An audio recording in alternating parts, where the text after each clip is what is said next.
یا بنی اسرائیل، اے اسرائیل علیہ السلام، یعقوب علیہ السلام کی اولاد، اے ان کے بچوں، اے اولاد یعقوب، اذکروا نعمتی التی انعمت علیکم، یہ میں نے چونکہ وقف کیا تھا اس لیے اذکروا اسے پڑھا ہے، ورنہ ساتھ ملاتا تو اسرائیل اذکروا پڑھا جاتا۔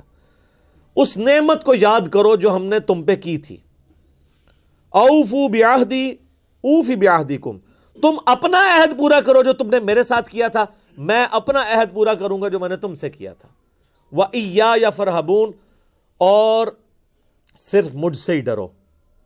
کسی اور کا ڈر کیوں لگا ہوا ہے جس کی وجہ سے تم عہد پورا نہیں کر رہے؟ وہ ڈر کیا تھا؟ اپنی چودراہٹ چھین جانے کا۔ کون سا عہد تھا جس کا اللہ نے سٹارٹ کیا ہے؟ بنی اسرائیل، اس عہد کو پورا کرو جو تم نے مجھ سے کیا تھا، میں بھی اپنا عہد پورا کروں گا۔ کیا عہد تھا؟ عہد یہ تھا کہ اللہ تعالیٰ نے ہر پیغمبر سے یہ عہد لیا ہے کہ وہ آنے والے پیغمبر کے بارے میں اپنی امت کو بتائے اور یہ چیز پکی کر کے جائے کہ جب وہ پیغمبر آئے تو اس کے اوپر ایمان لے کے آئے، جو سورہ آل عمران میں موجود ہے۔ اللہ تعالیٰ نے انبیاء کی ارواح سے بھی عہد لیا تھا۔ تورات کے اندر موجود تھا کہ بنی اسماعیل میں سے آخری پیغمبر آئیں گے۔ موسیٰ علیہ السلام کے بھائیوں میں سے، ڈیوٹرانومی چیپٹر میں قرآن کے تعارفی لیکچرز میں بتا چکا ہوں ڈیٹیل کے ساتھ۔ آج بھی کتاب الاستثناء چیپٹر آپ ڈیوٹرانومی نکالیں، تورات میں 18 نمبر باب کی 18 نمبر آیت ہے، اے موسیٰ میں تیرے ان بھائیوں میں سے یعنی بنو اسماعیل میں سے تیری مانند ایک رسول اٹھاؤں گا، اور یعنی تیری مانند ہوگا۔ وہ میں نے ساری ریزیمبلنس بتائی ہیں۔ اسی طریقے سے گاسپل آف جان جو نیو ٹیسٹمنٹ ہے، انجیل، اسی کتاب مقدس کے اندر اس میں موجود ہے۔ حضرت عیسیٰ علیہ السلام کہتے ہیں کہ مجھے تمہیں بہت کچھ کہنا ہے لیکن ابھی تم متحمل نہیں ہو، وہ آخری پیغمبر جب آئیں گے تو وہ تمہیں ساری باتیں بتائیں گے، وہ ہستی جب دنیا میں آئیں گی وہ میرا نام روشن کریں گی، اور اللہ تعالیٰ ان کے منہ میں اپنا کلام ڈالے گا۔ یہ کوالٹی اور کسی پیغمبر کی نہیں ہے۔ باقی پیغمبروں کو کتابیں سلیبس کی فارم میں دی جاتی تھی، ہمارے نبی علیہ السلام کے دل پر اللہ نے قرآن کو نازل کیا، اور یہ اگلے نبیوں کو پتا تھا کہ آخری نبی کی ایک یونیک کوالٹی یہ ہوگی کہ ان کے دل میں کلام اتارا جائے گا، جو قرآن میں بھی ہے، وَمَا يَنطِقُ عَنِ الْهَوَىٰ إِنْ هُوَ إِلَّا وَحْيٌ يُوحَىٰ۔ نبی علیہ السلام اپنی خواہش نفس سے کچھ نہیں کہتے بلکہ وہ وہی کہتے ہیں جو اللہ تعالیٰ ان کو وہی کرتا ہے۔ تو اللہ تعالیٰ ہمارا ہے کہ جو تم نے عہد کیا تھا، وہ آگے چل کے سورۃ البقرہ میں 89 نمبر آیت آئے گی کہ نبی علیہ السلام جب دنیا میں تشریف نہیں لائے ہوئے تھے، اس وقت یہودی جب مار کھاتے تھے اوس اور خزرج سے، جو مشرکین عرب کے قبائل تھے، تو ان کو یہ دھمکی لگایا کرتے تھے کہ آج تو تم ہمیں مارتے ہو، جب وہ آخری نبی آئیں گے ہم ان کے ساتھ مل کے تمہارے خلاف جنگ کریں گے، پھر پوری دنیا میں ہمارا ڈنکا ہوگا۔ تو یہ عہد ان کو پتا تھا کہ اللہ نے یہ عہد کیا ہے کہ آخری نبی کے ذریعے رومن اور پرشین امپائر کو اکھاڑ کے اللہ تعالیٰ پوری دنیا پہ اسلام کا غلبہ کرے گا۔ لیکن جب وہ آخری پیغمبر آئے تو وہ یہودی منکر ہو گئے، اور وہ اوس اور خزرج جن کو یہ دھمکی لگایا کرتے تھے انہوں نے اسلام قبول کر لیا۔ تو وہ ہدایت جو ڈائریکٹلی یہودیوں کے لیے نازل ہوئی تھی اس سے انہوں نے تو استفادہ نہیں کیا، لیکن اوس اور خزرج نے کر لیا۔ تو اس سے یہ بات پتہ چلی کہ اللہ کا کوئی رشتہ دار نہیں ہے، ورنہ یہ تو رشتہ داری بنائے بیٹھے تھے نا بنی اسرائیل، 80 ساڑھے ورگے کا کوئی ہو سکتا ہے؟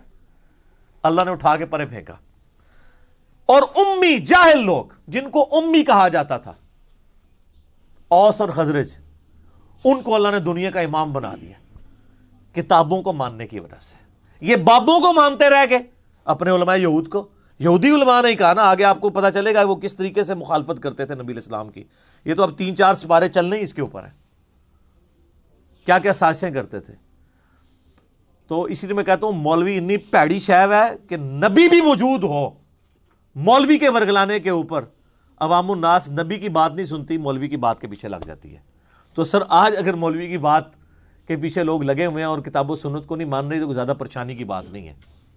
علماء یہود کے پیچھے لگ کے 10 یہودی بھی نہیں تھے جو ایمان لائے ہوں نبی علیہ السلام کی مبارک زندگی میں، اور قرآن حکیم کا کتنا اچھا خاصا حصہ یہودیوں کو ایڈریس کرتا ہے۔ آیات تو نازل ہوئی لیکن فائدہ ان کو کوئی نہیں ہوا۔ فائدہ کس کو ہو گیا؟ دوسروں کو، جنہوں نے ان کتابوں کو مان لیا، ان باتوں کو مان لیا، تعلیمات کو مان لیا۔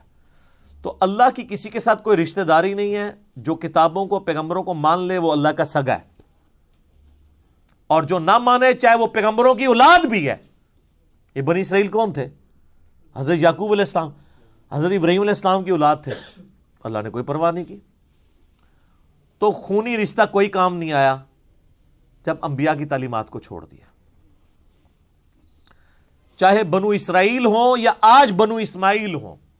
یہ ہمارے جو سید لوگ کہلواتے ہیں یہ بنو اسماعیل ہے نا, ان کے اندر بھی کافی کیڑا گھسا ہوا ہوتا ہے. وہ ہمیں کہہ رہے ہوتے ہیں امتی ایک امتی آیا سی, امتیاں دی گل ہے. ہم ان کے امتی تو نہیں ہیں, امتی تو نبی علیہ السلام کے ہیں, حالانکہ خود بھی امتی ہیں. تو ان کے دماغ میں بھی کیڑا آیا ہوتا ہے. تو ان کو یہ بات بتائیں کہ آپ کی نسبت آپ کو کام نہیں آئے گی اگر آپ نے نبی صلی اللہ علیہ وآلہ وسلم کی تعلیمات کی پیروی نہ کی. یہاں دیکھ لیں اللہ نے فرمایا تم اپنا عہد پورا کرو. ایک بڑا عہد الست بربکم قالوا بلا, جو روحوں سے عہد لیا تھا. اور دوسرا عہد جو تمہارے پیغمبر تم سے لے کے گئے تھے کہ پیغمبر آخر الزمان صلی اللہ علیہ وآلہ وسلم کو ماننا ہے. آج بھی وہ عہد پورا کر لو, آج بھی تم سے صلح ہو سکتی ہے.